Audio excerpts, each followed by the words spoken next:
Sanibonani bakwethu King Nuba lo boss oyibili boca umuntu ocula kahle ezweni. Mawuthanda ungathi ngiyisekela kamdala. Mawuthanda ungathi ngumnini into zonke. Mawuthanda ungasho ukuthi ngunobuzasi.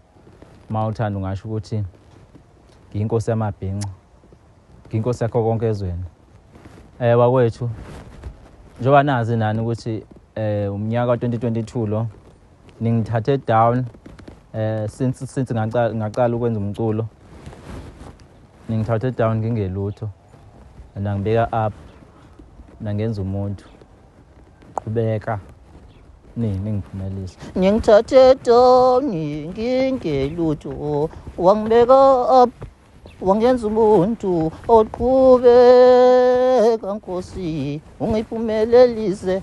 Bakwethu ningithathe down nenkosi angithatha down mangithi up. Ngicela ngiqhubeke njalo nje nizokwenza okuhle ngaphezulu kwephimbo lami engicula kahle ngalo, but angizelanga ke lokho ke la futhi ngizele khona ngiyabheda nje ngingizele la okwangempela ngizele ukuzo addressa you as my country, you as my nation. As you know that I'm an international artist. There is no one who can sing like me. Even you can go to overseas, you can't find anyone who can sing like me. King Nuba yedwa ocula kahle kanje ezweni lonke emhlabeni wonke, yabo. Ivoice yami unique, umculo wami unique. Angiculi kwa genre ke mina, umculo wami awusiyona genre, umculo nje, yabo. And ngizoqhubeka njalo nginikhiphele okuhle njalo ngiphimbo lami elihle. Engifuna ukusho ukuthi nginenkampani yami iKing Nuba Media engizimisele ukuthi ngizosayina ama-artist ngaphansi kwayo kulo nyaka. Ekhampanini yami ke nami kukhona inkampani ngaphansi kwayo ngokomculo, yabo. Ikhampani ephethwe ukhulubenza bekuthiwa ikhula records, but yashintsha ngokuhamba kwesikhathi kwase kuthiwa impuculo record imbunculo. Abanye bazibuza ukuthi why ngithi imbunculo okanye why kuthiwa imbunculo. Bakwethu njoba nazi nani ukuthi sengikhipha ama-hits kakhulu and kune-afro la ezweni ekhipha ama-hits. Manje ngivele ngabona ukuthi njoba kune-afro nje nathi asibe yi-opposite ye-afro, sibe imbunculo. Ukuthi kuphume i-hit ngapha kwi-afro nathi sibe sikhipha i-hit. I-afro ibe nomuntu nabantu abazokhompyutha nawo, ngoba nami nginayo ukhulubenze la e-afro. Kukhona umalume ukhulubenze, ukhona lo bamncane sithi bamncane u-DJ Tirumalume. Ngakho sizimisela ngokwenza okuhle kulo nyaka, sayina ama-artist asezweni.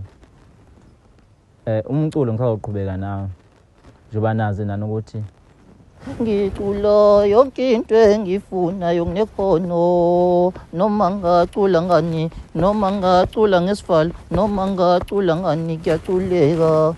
Bakwethu if awukwazi ukubhala ingoma woza la kumina. Ingoma mangikubhalele yona iship beyu-5,000, but manje sesehlisile abo 4.999 ngenxa yokuthi kusawushwa ngabi. But mangikhamba isikhathi ke sizokwenza sure nje sisebenza ngaphansi komthetho amakhampani ethu King Nuba Media nembunculo ezasembunculo. Uthini lapho ubamncane? Mangiphethe ubamncane ke zonke izinto zizolunga ngoba uproducer wasezweni. Akekho umuntu oproducer kanjeni esweni, akekho umuntu oproducer kanjeni esweni, wemo esweni wemo. Bakwethu angazi ukuthi ngithini, but bengifuna ukubonga nje.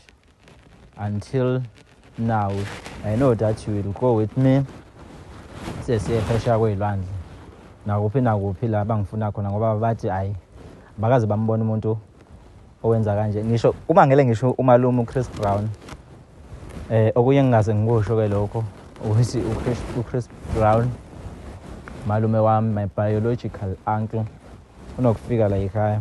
Kusho ukuthi wayena ogogo samncane, gogo yosebenza le kwa-Brown phesheya, wasuke izibiza u-Brown, but wakhona la ekhaya wakwanobu Chris Brown umalume nje kumina. Ngiyamhlonipha nawe uhlonipha umsebenzi wami futhi ukangifonela nje ngibhalene nemessage naku Facebook siyaxhumana engitshela nje ukuthi hayi uyancoma kakhulu umsebenzi wami and futhi uyabonga konke engenzela khona ukuthi ngiyangisupporta uzunexhala nje naye ukuthi lapha ekhona angathi ngizomedlula ngoba luthengisa udumo lwami uma ngaliphiwe emazulwini wema. Udumo lwami alithengisi ngaba nawe uyalithenga nje uthi ufuna ukuduma njengami ngoba uyasho ukuthi akekho umuntu odume kanje nangakubo le phesheya esigodini sangakubo kuyashiwo nje ukuthi hayi abantu bathi bafuna ukubona uKing Nuba. Ngizoyake ngenxa yenu ngizohlanganisa amasenti ngiye ngenxa yenu ngoba imoto ithatha kade sathatha imoto sahamba u-10 days but ibhanoyi yona ngihamba nje ama-hour. Ngiyathembisa ukuthi ngizoqhubeka njalo ngiphumelele ngoba ngithathe down ngingelutho nangibeka apho nangenza umuntu oqhubekani ngiphumelelise nenkosi ngithathe down ngingelutho. Ngiyabonga baba ngiyabonga Jehova ngokungiphumelelisa we baba ngiyabonga Jehova ngiyabonga Nkosi ngokungiphumelelisa eswini bakwethu. This is what I wanted to talk about is about my company nangomculo wami ukuthi soqhubeka njalo sinijabulise sibuyise ithemba kubantu niqhubeke njalo nani isupport. As a king I will continue bless you with my music and I promise this year I can release an album yabo but xhomeke kunina ukuthi nizowathenga ama-CD ami ngoba i-album izobe idura kakhulu yona. I think 2000 izobe u-2000 but mangiyibizisa ngaba labo 2000 but bekani ngisupporte.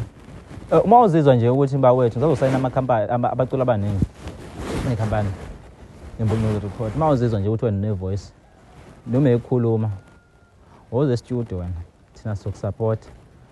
Hamba e-studio noma esiphi i-country zokusupport ngasho ukusupport mina ngomculo wami nje wongelutho bangisupport abantu bathi ngicula kahle eswini bakwethu. If uzizwa nje ukuthi ne-voice uyakwazi ukukhuluma shona e-studio i-country zokusupport. Uma ukwazi ukukhuluma angazi ukuthi wayeka imali. If ukwazi ukukhipha ivoice ukukhuluma nje shona e-studio sizokusupport as-country ezweni lami. Ngithi hayi bo wema eswini obhabha yini wema.